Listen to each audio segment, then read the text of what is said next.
If you've been through a breakup recently, or maybe even not so recently, you probably can't get your mind off your ex. You're running things over and over in your head, every little thing reminds you of them, and it seems like you can't go 5 minutes without thinking about your ex. Well, in this video, I'll tell you why you're feeling this way, how to stop it, and how you can overcome these feelings to win back your ex, if that's what you're looking to do.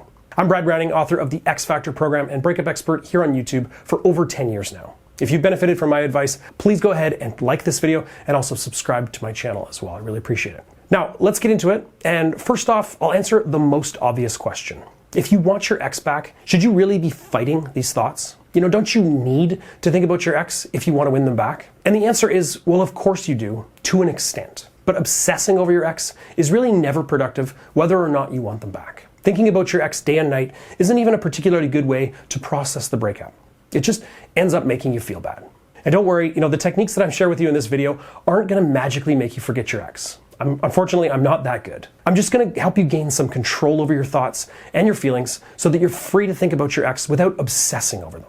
So why is it exactly that you can't stop thinking about your ex? Well, if it's only been a little while, then the answer is obvious. You miss them, you love them, and you want them back. And while all this is true, if you're watching this video, then chances are there's something more going on. Your ex shouldn't still be dominating your thoughts and emotions the way they have been, and the more the time passes, the more true that is. So finding the source of these repetitive thoughts is the first step. So here's some likely reasons that you can't forget about your ex. Reason number one, it's easier to think about your past than it is to fix your life.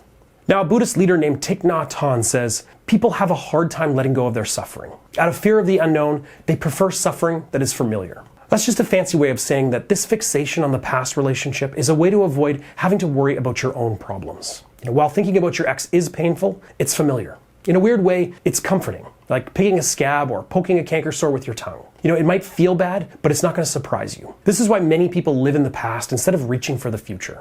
Unfortunately, whether you want your ex back or you want to just move on, you're going to have to start thinking about what comes next. Reason number two is that you still see them. So if your ex is still a part of your life, then it makes sense that you're having trouble moving on. Whether you're seeing them on social media, hearing about them from mutual friends, or actually, seeing them in person from day to day, then it makes sense that they're still on your mind. You need to take steps to build some distance into your life. So first, social media. There are ways that you can avoid seeing them without straight up blocking their accounts. Instagram, Twitter, Facebook, they all allow you to mute the person so that you won't stumble across them in your newsfeed. Now, I realize this can be a hard step to take, but it's definitely going to be better for your mental health in the long run. And of course, it doesn't have to be permanent. And on that note, if your friends keep bringing up your ex, just tell them to stop. It's not the easiest conversation to have, but they really need to know that it bothers you. And if they're good friends, they'll understand why. Some people think that acting like nothing bothers you is how to be strong. But really, we're only human, and putting on a brave face can only get you so far. Truly strong people acknowledge what bothers them and address it so they can move forward. And of course, on that note, also, don't text them, call them, or see them anymore. If you two are still hanging out, it's time to cut off all contact. Seeing your ex, of course, is comforting in the short term, but if you're watching this video, then I think you can see how this is just making your problems worse. And on to reason number three, the rejection has hurt your self-image. Now, breakups hurt for many reasons. The most obvious is that you've lost the person that you cared about the most in the world, but equally damaging can be what they do to your self-esteem. It takes vulnerability to love another person. You put yourself at risk when you opened up your heart, and being dumped can feel like you're being punished for letting somebody in.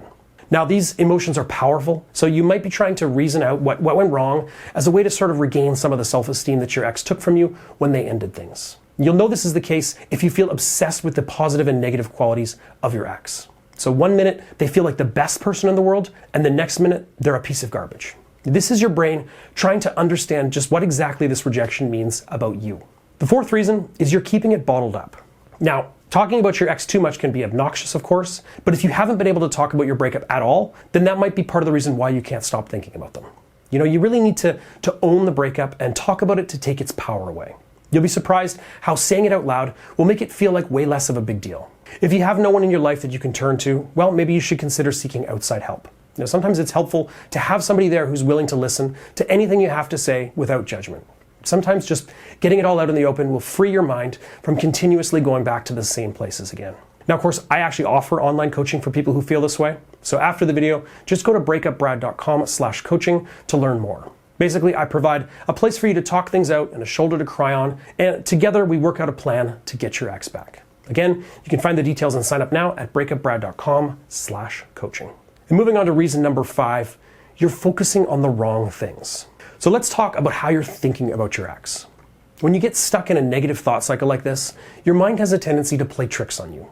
You see, you're really hardwired to remember only the good things about your past relationship. Now, this, of course, can be a good thing. It allows us to maintain positive memories of an ex and move forward with our hearts free from pain.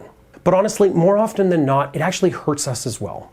Those who fixate on an ex tend to think of two things only: how amazing their ex made them feel and how much it hurt to have that end. So if this is all you're thinking about, then it's no wonder that you can't get over it. Try to remember all of the bad times too. Even the very best relationship isn't perfect. If you can keep the negatives in mind when you think about your ex, you're going to be able to see them as a real person instead of a symbol of your pain and your sadness.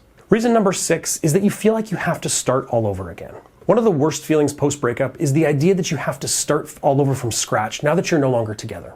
I've even heard people say that you should be able to erase all those years together and go back to the age when you were when you met, which I thought was kind of funny, to be honest. And while I definitely sympathize with this kind of mindset, it is pretty silly if you think about it. Because it's not like you spent all those months or years together cryogenically frozen, aging and letting your life slip away. The time that you spent together still had value. You learned what it means to trust another person in this way. You made yourself vulnerable. You created a life together.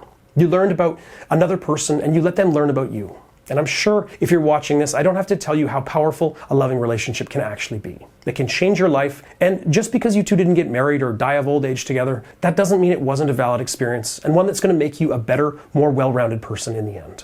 And of course, if you do follow my advice and you win your ex back, then this is not going to apply to you either way. While you will build a new relationship with your ex, it'll be built on the foundation that you set up together in the past, and it'll be informed by everything you learned from the breakup itself. I personally think that couples who've gone through rough patches like this one actually create stronger, better relationships than couples who've never had to struggle. Now, it's all well and good to figure out why you can't forget your ex, but how can you stop it? Well, by watching this far into the video, you've already begun the process. Perspective is what's most important here, and if you can go from thinking about your ex to thinking about why you're thinking about your ex, then you've effectively begun breaking the cycle. But if that's not enough, then here's my big tip for you. Just take stock of your life. As I said earlier, it can be easier to live in the past than to move forward. And if you really want to move forward, you need to figure out exactly where you are right now. So what I want you to do is make a list of what you love about your life. It may make you feel a little bit silly, but I promise it will help. Whether it's friends, family, your job, your hobbies, what are the things that add value to your life and make it worth living? And don't compare yourself to other people. Just focus on the things that make you happy and dig into the why and the how. Many people can't see this stuff because they're too focused on what isn't working and not putting any thought into what's going well. Now, this is a natural human impulse. We feel like what isn't working needs our attention because we need to fix it, whereas the things that are working can be safely ignored. And this is why even people who seem like they have an amazing life are often unhappy because they're not focusing on the positives, they're fixated on the negatives. So this list will help give you context. And what I mean is, when your ex is all you can think about, they seem like they're your entire life. But if you can see how they really fit into your life, you'll see that they're actually just a small piece of it. And another benefit of this list is that these are all things that you can lean on to get your mind off your ex. Do you love the beach? Well, then get off the couch and go out in the sun. Are you happiest amongst your family? Well, go have dinner with your parents. I know it sounds like an impossible task when you feel this way, but if you can push through that pain, it's going to make a huge difference to your mindset. But now, maybe you're wondering, what if that list is extremely short? If you are finding that you can't find a lot of stuff to put on this list, don't worry, it's okay. Sometimes we let a relationship swallow up a lot of the good things in our life. And this, again, is another reason why you can't stop thinking about your ex. So this short list is actually an opportunity. So think about the areas in your life that are lacking. Do you enjoy your job, your studies at school? Have you lost touch with your friends? Maybe you've stopped pursuing some of your favorite hobbies. Well, don't despair, because the more you have to work on, the easier it's going to be to keep your mind off your ex. So where does all this leave things if you want your ex back? Isn't this going to lead you to forget them and end up further away from them than ever? Well, the truth is that by focusing on yourself and making your life better, you're actually making it easier to get them back. The person you were at the end of the relationship is someone who your ex doesn't want. If they did, they wouldn't have ended things. So by changing and growing, instead of sinking into despair and obsession, you'll start to become a new and exciting person. And that is the person that your ex is going to want. All right, guys, that just about does it for this video. I got to go take some more cold medication. Thanks for watching. Please leave a comment below so that I know you're out there, and don't forget to like and subscribe as well. I'm Breakup Brad Browning. I'll see you in the next video.